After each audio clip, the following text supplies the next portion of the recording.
It was on the 3rd of June last year that I decided I would end my political retirement, give up a nice easy life, and throw myself back into the front lines of British politics. I said on that day that we would get millions of votes in the general election and establish a beachhead in Parliament, and that is exactly what we did.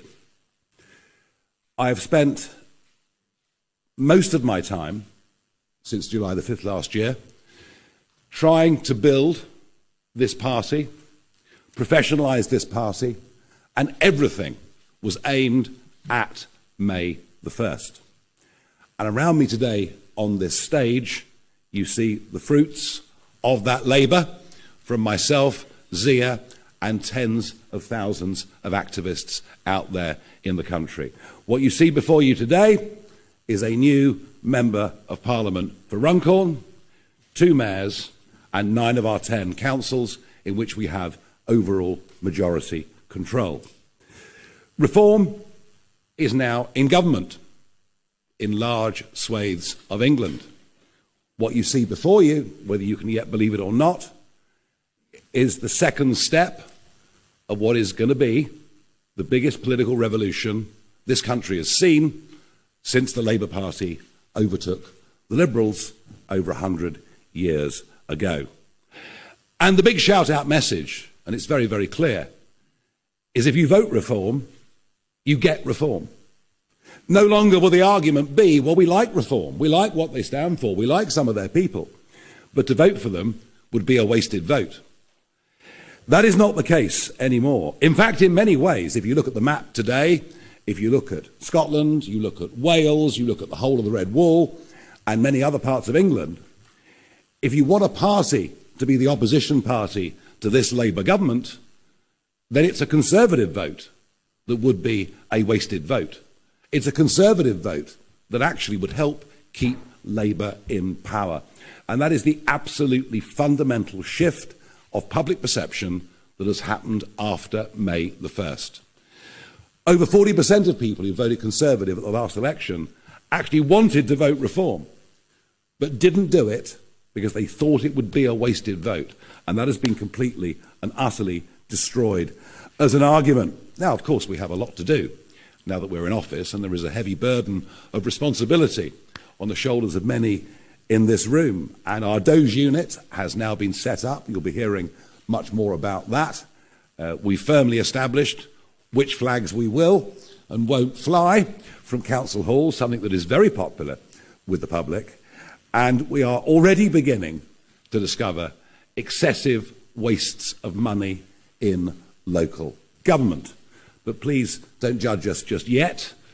Some of these leaders were only sworn in as recently as last Friday. But we are on our way. Our membership from June the 3rd last year has gone from 28,000 to over 235,000. I have absolutely no idea how many members the Conservative Party has, or indeed how many members the Labour Party has. The last figure we had was many months ago, and they were losing a member every 10 minutes. I'm not saying we are already the biggest political party by membership, but we must be very, very close indeed. As for the Conservatives, I don't think many in the media class yet really understand the extent to which they are dying as a political party. It's over. It is done. And frankly, after the level of betrayal that we saw, especially since the 2019 victory with the 80-seat majority, they fully deserve everything that is happening to them. And as I mentioned already, they cease to be a national party. They are now an irrelevance in Scotland, an irrelevance in Wales, a complete irrelevance in the Red Wall, where nobody will ever trust them again. Now, of course, there's much talk about who the leader of the Conservative Party might be, and they change leaders pretty regularly. And maybe Kemi Badenoch's not having a particularly great time. Now, there is somebody who fancies his chances. He's been on Ozempic, he's running marathons. I noticed a very nice new Savile Row suit the other day. Perhaps he even had his teeth done, I don't know. But it's completely irrelevant whether Robert Jenrick becomes leader of the Conservative Party or Kemi Badenoch stays on as party leader. It's completely irrelevant if Boris Johnson decided, although he's got some pretty heavy domestic duties by the looks of it, whether he decides to return. They will not be trusted again. They have no chance of winning the next general election, none whatsoever. And I don't really wish to spend much more time talking about them. They did sink to 4th in the opinion polls with YouGov last year.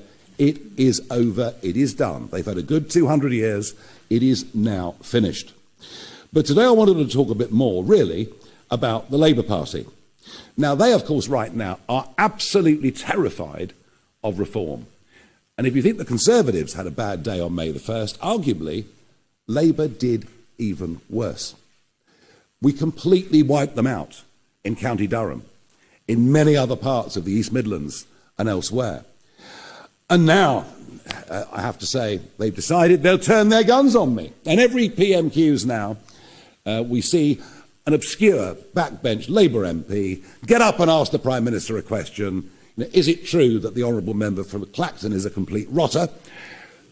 To which the PM says, oh, well, of course he supports Putin and wants to abolish the NHS. And I have to sit there, and I've got no means of actually answering back or fighting back in any way at all. I think even without reform, this government is off to the worst start of any government since Eden and the Suez Crisis in 1956. They are collapsing in terms of support. Their response to us is just to turn on the Labour lie machine. And I think today, perhaps it's just a little opportunity for me perhaps to answer some of that. Reform really are now the party of working people. One of the arguments I made in the run-up to May the 1st was that many of our voters are people with alarms that go off at 5 o'clock in the morning. They go off to work. They work damned hard, whether they're working for companies, whether they're trade union members, whether they run their own businesses or act as sole traders. They're the people that are voting for us. And the great divide that is opening up in British society is between those that get up and go to work, pay an ever-increasing tax burden, feel ever more hampered by government at every level, and their next-door neighbours who choose to do nothing, but actually have a very similar standard of living. That is becoming increasingly a massive problem in this country. But I also think that Labour have a problem with their personalities. The Chancellor of the Exchequer, Rachel Reeves, I don't think I've ever seen anybody so hopelessly out of their depth at any point in my professional or political career. And the idea that we were going to get this 10-year Bank of England economist, and of course she was dubbed by my colleague Lee Anderson as Rachel from accounts, which actually wasn't accurate, because it's Rachel from complaints. She is doing the most awful job, and what she and the Prime Minister have done is to spread doom and gloom and despondency. Economics works on confidence. This lot haven't managed to instil any. And of course she's backed up by Jonathan Reynolds, ever affable, but not the qualified solicitor that he told everybody he was. This is a very low-grade government. And unless you have successful private business, employing people and paying taxes, you cannot have an effective functioning society. And it is, to me, truly astonishing that of all the 25 men and women in the cabinet, not a single one has ever set up or run a private business. We have a bunch of lawyers.